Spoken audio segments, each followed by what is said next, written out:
Once upon a time there lived an unhappy young girl. Her mother was dead and her father had married a widow with 2 daughters.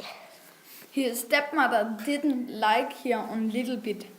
All her kind tongues and loving touch were for her own daughters.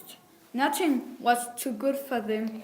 Dresses, shoes, deluxe food, soft breads, and every home comfort. But the poor unhappy girl here was nothing at all. No dresses, only her stepsisters' hand-me-downs, no lovely dishes, no bought scraps, no rest and no comfort. She had to work hard all day. Even calm was she allowed to sit for a while by the fire near the kinders.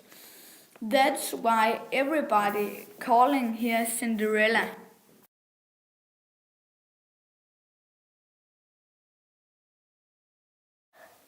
Cinderella isn't to spend long hours alone talking to the cat. The cat says meow, which really meant cheer up. You have something neither of your stepsisters had, and is beautiful. It was quite true. Cinderella even dresses in all ranks a lovely girl.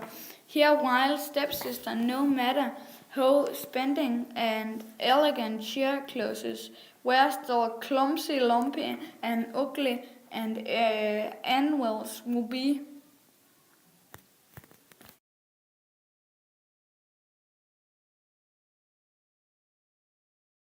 One day, beautiful new dress every at the house.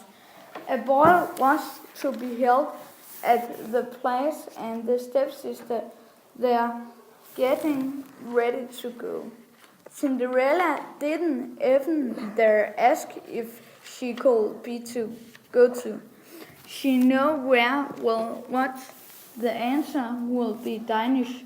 You were standing at home to wash, scrub the floor, turn down the bed for your stepsister. They will come home tired and they're sleeping. Cinderella signed it.